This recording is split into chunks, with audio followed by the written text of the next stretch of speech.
Depuis nos ancêtres arrivés à nos grands-parents, il n'y a qu'un seul monde, c'est le monde entier. Raunua tu e te mana oi, o e huru tona whaanhora.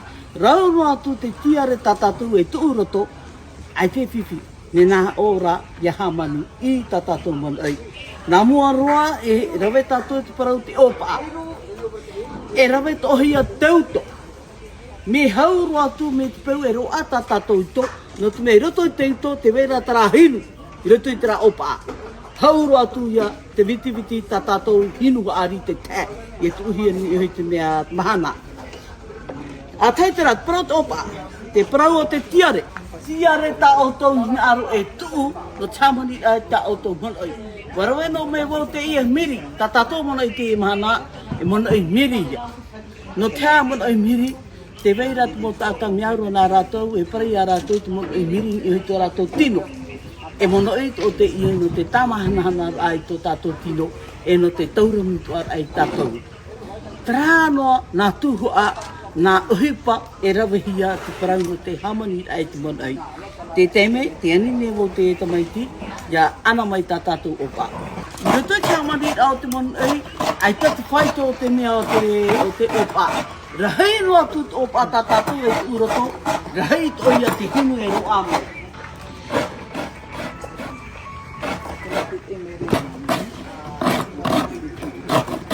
Te anahiara tātou opa, iare le tātou papa i tātou tiare. Tiare kei te mua tu e rau mua tu luta e parau, e rawe tātou luta i hora, e rawe hea te tiare, tā reihia ni e te mahana. Te ia mahana tāu rawe rā, e rena mamau, tāu rawe rā, tāu hamani rā, ai tu e tā re ni te mahana. Harua papa i tāu tiare paurua, no ti hohora wahi i hoi au, tōne te rama. No ti puahui ana ia mountain onoa. Anan hei pepoi, i re tu e ruto tara hinu opa. Te ia mo tiare tāu miri, puahui ana anan hei re. Troar au te mahana anan hei, te mahana, puai tōna wanoa. No me yoti ne tara opa, ana hia, e rawe hea tōna hinu haari, re te koko, rawe hea te hinu haari, e tuhia roto ho e pulu mea, roto ho e pulu, ho e whaari i pulu, i rea tuhia e tera hinu haari roto. Ala no, ona tatara no wau, tra, ana me wei anan heira, wha ngene no te mea woti, rawe no ai ona. Yoti tera opa ati ana hia, tawiri hia tōna hinu, te ia tatato i tenei, hinu opa.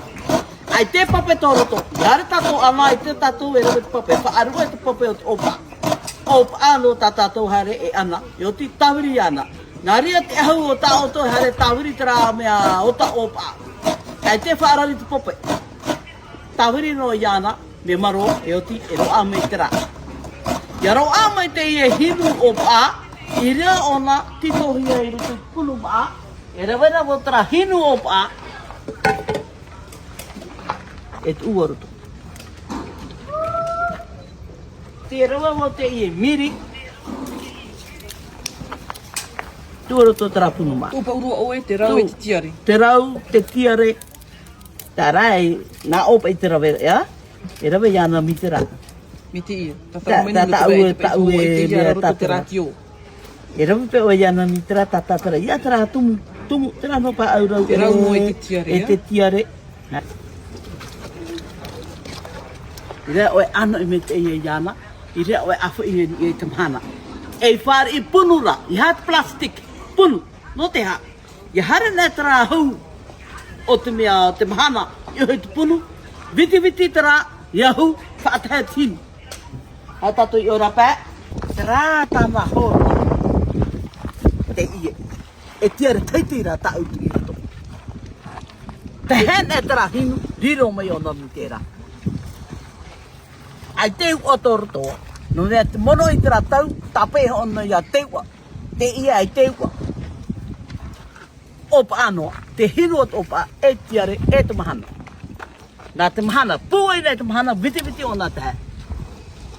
E viti, e tau hora noa i taima i tine? Ei tā. E, nen he, pūai nei, te tau hora noa, hamata o nā te te, tera hinu, tau i tōna u. E repa aha ona te haro na hamata tu mara pa mara mai. E o tira me to me vai ho mauro to boni hoi te mahana ia o me ia o hepa me te no o te tiare ro to te podoi. Hare no ne tau me ona hare ro ia to na u mi te traia tatato e te ra. Ti ai tato e tona rawe rapa ho o ti mo nele te mo no tatato. No e no hepa atu mahana i hoi jana. Na ta mahana ona e whaariro mi te ra. Ha ruma na ta mahana e te fofa ahamoni te monoi. I te tara monoi e te. Tra te monoi. Yo tina ona te titi ahia, te e tona hu tona hoa. Yo ti mai. E ia monoi. Te monoi rau atu te tiare. Tiare taiti no atu, meri no atu, tra tona ho, tona u. Yo tina ona titi ahia. E ere no te mea e pitate e mea a u e tona, aita. Wea huru u rato. Te ia monoi na ora peti te mo tata i parin e rato te monoi meero. Te vera te tata e meero tō rato tino. Te ia i tai tō e meero. No reo apura i tepe tape tō rato. Trano o hinu opa e te tiare e te mahana. Te nao tō arapai tra reo e e paari te monoi. E paari te hinu. Pauro te monoi paari ho ona. Monoi. No ria wai ha. O ia mau tau tuaini. No ria wai ha api e ia au te samani tu. Putu te monoi. No te mea tau mon e hamani ne e wau te ra al hare wo ho mai. Tēra mahana ai tu e ho a na ua tau monoi e putu. No te mea te e hato o wau e puwai roa e putu tau monoi. No te mea wha o hipa to ana wau te monoi tiara tahiti i ruto i tera au taiti. Te vera tera au e monoi tōroto.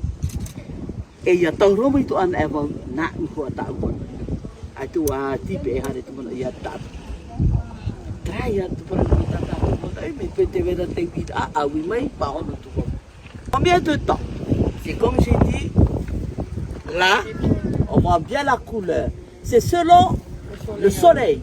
Si le soleil est fort, tout à fait, alors ça frappe dessus ce pounou-là, et voilà, ton monoi est mitra. C'est le soleil. On dépend du soleil. Ah, il était là, on va dire, il est 9h. Quand à peu près à midi, 13h,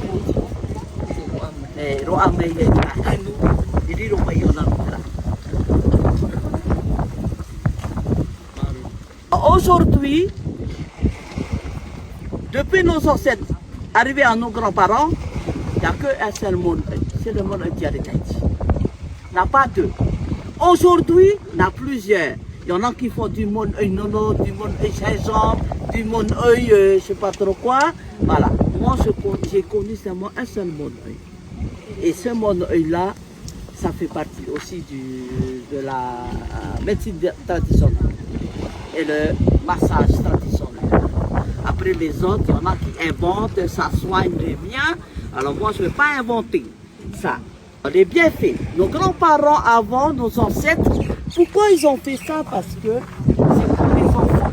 C'est pour ça à l'époque, nos ancêtres, eux se portent bien, ils ne sont jamais malades comme aujourd'hui.